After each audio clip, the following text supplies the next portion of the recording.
इस सेशन में अगले टूल जो हमारे पास 3 पॉइंट कर्व के रूप में है उसकी जानकारी लेंगे। 3 पॉइंट कर्व में आप आसानी से किसी भी कर्व को डिज़ाइन या ड्रॉ कर सकते हैं। मैं इसे क्लिक कर लेता हूँ। इसमें बड़ा आसान है किसी भी कर्व को डिफाइन करना। इसके लिए पहले पॉइंट पे मैं क्लिक करता हूँ और माउस को ड्रैग करते हुए दूसरी तरफ क्लिक कर देता हूँ। अब मेरे पास ये लाइन अवेलेबल है, जहाँ से मैं माउस को ऊपर की तरफ करूँगा आप देखें मैं आसानी से कर्व को डिफाइन कर सकता हूँ। जहाँ भी फाइनलाइज करना है मैं वहाँ क्लिक कर दूंगा तो मेरे पास ये कर्व फाइनलाइज हो जाएगा। फिर से एक और मैं यहाँ क्लिक कर देता हूँ और फाइनली इस तरह से फिर से एक और, तो मैं आसानी से देखिए अपने कर्व्स को डिफाइन कर सकता हूँ। इसमें बिल्कुल वही कॉन्सेप्ट रहेगा। यदि आप शेप टूल पे चले जाएं तो आप आसानी से देखें इसको मॉडिफाई कर सकते हैं। आपके पास हैंडल्स अवेलेबल हैं जिनके साथ आप इनको मॉडिफिकेशन आसानी से कर सकते हैं।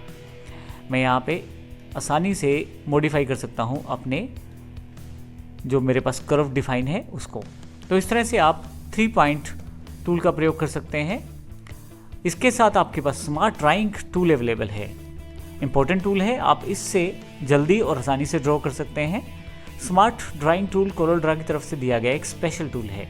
इसमें यदि आप इस पर क्लिक करें तो आप कुछ भी तरह की ड्रॉ करना शुरू करें इमेज, ये ऑटोमेटिकली उसको एक प्रॉपर फॉर्मेट दे देगा। जैसे मैं एक रेक्टेंगुलर बनाना चाहता हूँ, मैं जोड़ देता हूँ इसको यहाँ पे।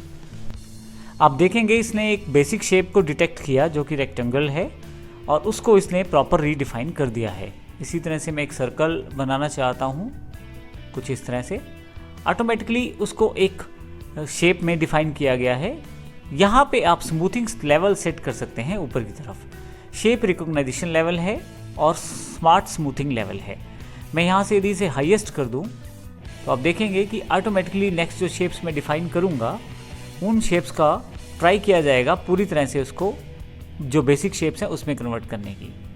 कुछ इस तरह से देखिए अभी शेप जो मैंने डिफाइन की है उसको जल्दी से उसने सर्कल में कन्वर्ट कर दिया है।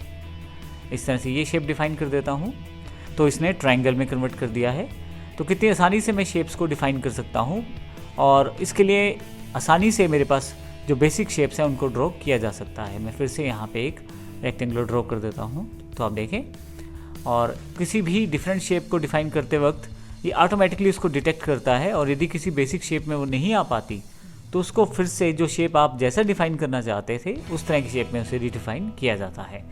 तो इस तरह से स्मार्ट टूल का प्रयोग कर सकते हैं कोरल ड्रा में आप डिफरेंट टाइप की शेप्स को बनाने के लिए जो स्मार्ट शेप्स कहला सकती हैं।